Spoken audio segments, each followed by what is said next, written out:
Chapter 16, Where Confessions Are Made. It was already getting dark as Team Purple arrived with Lapras in Kapim Town. With them they had the captured and unconscious Andre and 4 coughing Aaron and Charlotte fought, also captured. The ride from the Snow Island back to Kapim Town was awfully quiet. Mo and Andre didn't told much about what happened to Charlotte, and they decided to not tell Lapras at all. She still knew something was wrong. At Kapim Town, the first thing the team did was to hand the bad guys over to the local police.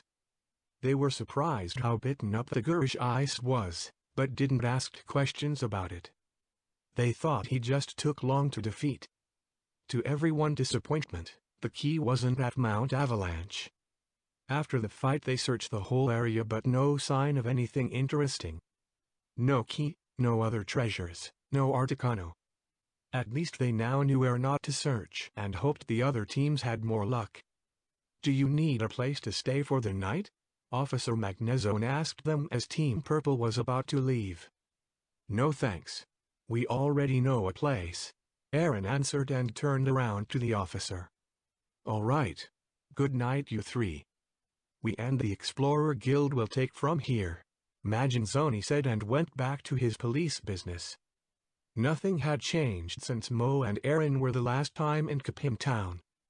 The plant life was booming, the air was fresh and it felt unusual warm. Even thought it was night, it was still warm. Especially after where the team was hours before. Mo sighed as they walked through the town.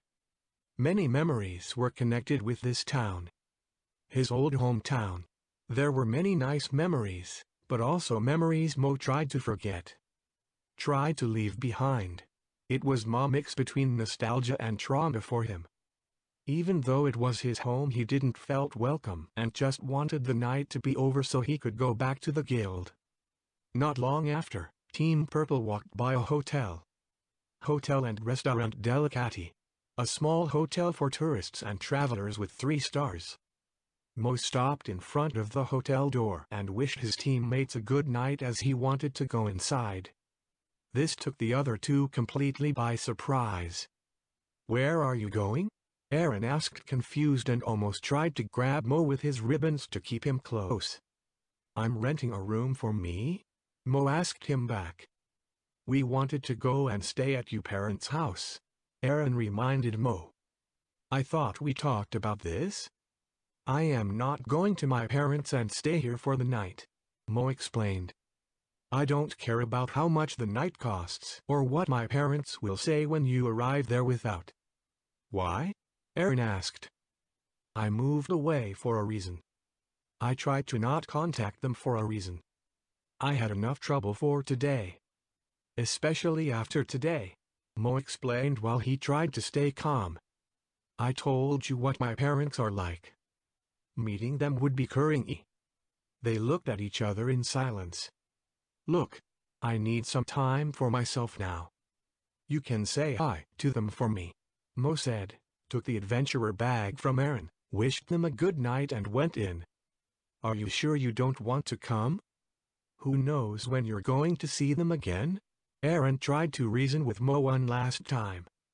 "I already told you." "No," Mo said without turning back. Not long after, Mo arrived at his room. A common room for travelers who won't stay more than 2 nights. Hay bed and bathroom, a complete and simple wooden room. Nothing more. Mo, again, took a deep breath and sighed. He took off his disguise and a long and hot bath, trying to relax after the day and to repress what happened. He felt guilty to not visiting his parents. Sometimes, Aaron was right. And this time he also had a point. At the same time he feared they actually would go to him now instead. Maybe he should then act like he wasn't there. But then again there still was the bellhop with a second key for the room. Mo tried not to think about this more. But he couldn't. Tried up and back in cloth, Mo came out of the bathroom and decided to go to sleep. He was tired and there was nothing more to do today. Suddenly, there was a knocking on the door. "Mr. Mo? Room service. Here is a woman who would like to talk with you," a female voice said from the other side. Oh, please no. Mo thought, expecting the worst. He went to the door to his room and slowly opened it. To his surprise, he only saw two Pokémon. Charlotte, holding a bunch of signs together with her log and even more empty signs behind her, and a confused-looking Spinda, wearing a bellhop hat. What are you doing here? Mo asked Charlotte. Where is Aaron? Charlotte picked up the signs and showed them to Mo, one by one. Sorry I come unannounced. We went to you parents, like said. They were surprised. Not like a good surprise, just surprised. Told them what we're doing and we're on a secret mission. They just nodded. Told them also you couldn't come. You're not feeling well. Your dad asked if I was your girlfriend. Aaron said yes. The Spinda began to sing. Silent night, holy night. Both Mo and Charlotte looked at her confused. The Spinda stopped. Sorry. I thought this would fit, she said. Charlotte had continued with her signs. Your dad can't stop talking, and your mother is loud. He also asked why you didn't join the guild in Treasure Town. Or a lively town. Mo nodded. He was right, he would have said that. I sneaked out when I went to the bathroom. Lovely family, but not for a long time. They both seemed Aaron forced them to like him. It will be a matter of time until they throw him out. Can I stand with you for the night? Mo couldn't just say no. He had all the team's money at the moment, and she was alone in a new town. It was also very rude. All right. Come in, he said, and with her empty signs and her log she rolled in. Sir, this will cost you extra, the Spinda reminded him. Sure. All right, Mo casually said to her and slowly closed the door again in front of her. So there wasn't another place for you to stay? Mo asked Charlotte. Meanwhile, Charlotte made herself comfortable on the hay bed with her signs next to her and a small pen on top. She just shook her head as an answer. Mo looked around the room in silence. Well, he said, it's late. I'm going to sleep. Night. And he laid on the other side of the hay where Charlotte was and tried to sleep. He was too tired right now.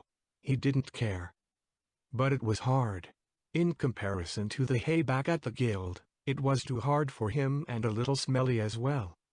Mo wondered if his parents still kept his old room. Most likely. He felt a soft poking on his back. Barely noticeable, until it got more intense and started to hurt a little. Mo turned around, already knowing what to expect. Charlotte was holding another sign. It was still mean you didn't came. Mo turned back around, trying to ignore the Kamala. Shortly after, Charlotte grabbed him and turned him around again, holding another sign and pointing at it. It was a long and hard day, but you are really mean right now. Just mean. Mo stood up and looked at Charlotte as she put her sign away. You know, I never saw you speak so much as you do right now. He looked behind her and pointed at the other, empty signs. And where did you get these from? We didn't arrive with so many. Did we? Charlotte just looked at Mo and started to smile. She quickly took a sign and started writing on it, then showing it to Mo. I'm always here for you. You can talk to me. Mo just looked back at her, not knowing what to say. What to think about this? Charlotte quickly wrote on another sign. I just realized something. Mo's fake head tilted to the side. She turned the sign around. We're alone. Without warning, Charlotte threw the sign away and jumped on Mo, clenching onto him, rubbing her head against his fake head. Charlotte. No touching. Let go. Mo shouted at her, trying to get her off. I don't like that. She finally let go and laid in front of him on the hay. I already told you, I'm not comfortable with you doing this, Mo said to her angrily. Charlotte took a sign and wrote on it. Mo, I don't know how to say it. Charlotte flipped the sign around and continued to write. Who didn't know what to expect, what Charlotte wanted.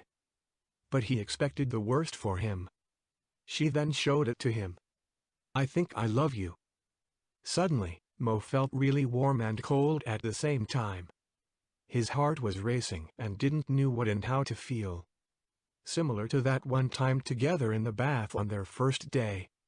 What? Mo asked her, almost speechless and trembling on the inside. Another sign. I want to be by your side.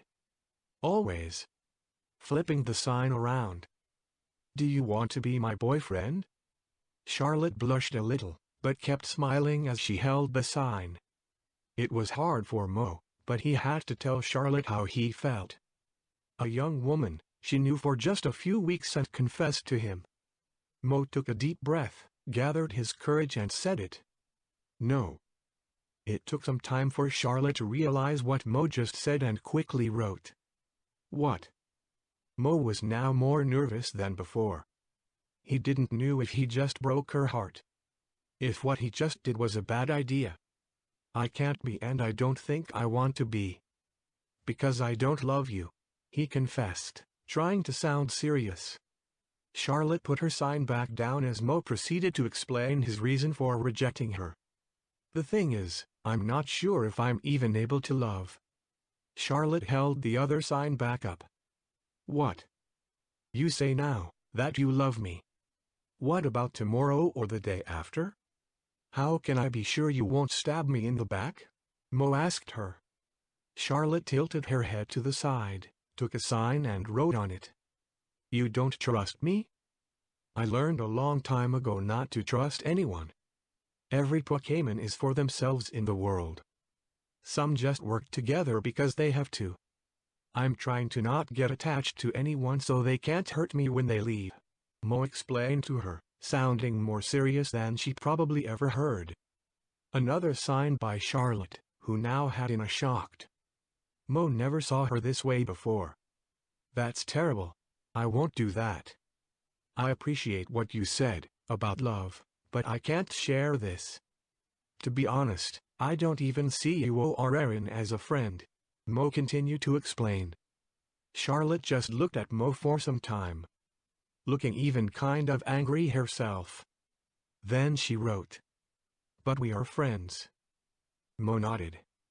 Yes, I am your friend. There are only 3 types of Pokémon in the world for me. Those who I tolerate around me and like, those who I tolerate to be around and dislike, and those who I wished were gone. Unless it just happens, like with Erin, I don't want anyone to get in my life in any way whatsoever. They can and will hurt me. Charlotte put her sign down.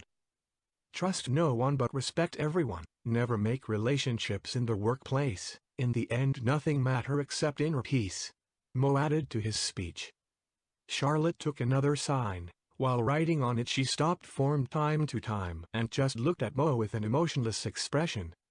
You once said your dream is to become famous and loved and remembered or something. Yes? Mo confirmed. She wrote on another sign, the same way as before. Why do you have this dream, when you hate the world? When you joined a guild that saves Pokémon just to be known? Mo cited. He was about to say something he never said to anyone before. This is my only purpose. What else is there after that? What am I supposed to do, when there is nothing left for me? When there is no purpose to my existence? Tell me. By now every scenario in my mind ended not so well. I'm aware myself my actions and behavior are not logical. But for me there is no other way to keep going. Mo took Charlotte's hand. She felt way warmer than he. I appreciate you and your feelings. But right now, I'd like to have you just around me. Who knows? I'm still waiting for a miracle all those years. Charlotte silently nodded and began to write on another sign. Can I still cuddle with you? Mo sighed softly.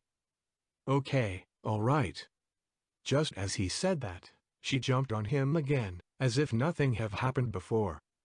Mo didn't know if Charlotte understood what he just said, but right now their partnership was at least saved. For now. With Charlotte clenched on his back, he laid in the still uncomfortable hay and tried to finally get the sleep he wanted and needed. Deep inside he still felt the cold and warm feeling, as he slowly started to drift away. "Mr. Mo? It's me again." There was another knocking at the door. Again the female voice. "Here is a man would now like to speak with you," she said. "Please now," Mo thought to himself, already knowing what to expect. Mo stood up, carrying Charlotte on his, and opened the door. The Spinda from before, now with Aaron. "Your parents wouldn't let me stay for the night." On the inside, Mo was crying,